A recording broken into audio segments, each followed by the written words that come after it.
Assalamualaikum, ketemu lagi dengan pembelajaran IPA kelas 8 dengan Bu Nenis. Kali ini kita akan membahas tentang tekanan pada zat gas. Tekanan pada zat gas berkaitan erat dengan ketinggian dan volume. Ketinggian berhubungan dengan tekanan gas pada ruang terbuka. Pernah dilakukan percobaan oleh ilmuwan bernama Torricelli. Sedangkan untuk volume, hubungannya dengan tekanan gas pada ruang tertutup.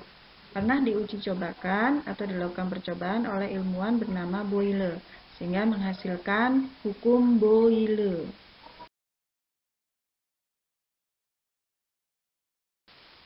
Melalui percobaan Torricelli, tekanan udara diukur besarannya dan ditemukan bahwa tekanan udara di atas permukaan laut itu adalah sama dengan 76 cm Hg atau sama dengan 1 atmosfer. Setiap naik 10 meter, tekanan udara akan berkurang 1 mm Hg. Jadi, bisa dibuat kesimpulan semakin tinggi suatu tempat, maka tekanan udaranya akan semakin rendah. Secara matematis, hubungan antara tekanan udara dengan ketinggian suatu tempat berdasarkan percobaan Torricelli dapat dituliskan dalam persamaan berikut. H sama dengan 760 dikurangi X kali 10. Dengan H adalah ketinggian tempat dari permukaan air laut, satuannya meter, dan X adalah tekanan tempat dari permukaan air laut, satuannya milimeter Hg.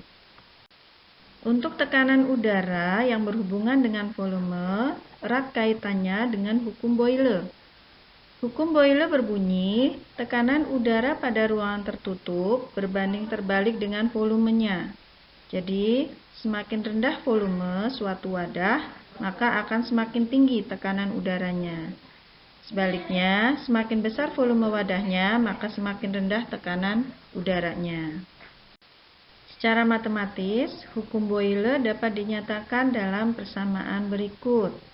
P1 kali V1 sama dengan P2 kali V2. Dengan P adalah tekanan, satuannya Pascal. V adalah volume, satuannya meter kubik. Pasti kalian tahu dengan balon udara. Bagaimana balon udara bisa terbang? Balon udara bisa terbang karena tekanan udaranya diturunkan dengan cara memanaskan balon udaranya. Setelah dipanaskan, volume balon udara akan meningkat, sementara tekanannya akan menurun. Karena tekanannya menurun, balon udara bisa terbang. Penerapan prinsip tekanan udara dan volume juga bisa kita temukan pada makhluk hidup loh. Contohnya pada sistem pernapasan manusia. Konsep tekanan udara dan volume bisa kita lihat pada proses inspirasi dan ekspirasi.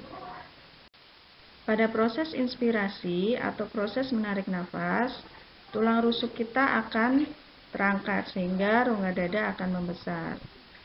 Otomatis volume paru-paru juga akan ikut membesar dan tekanan paru-paru mengecil. Hal ini menyebabkan udara dari luar bisa masuk dan kita bisa bernafas.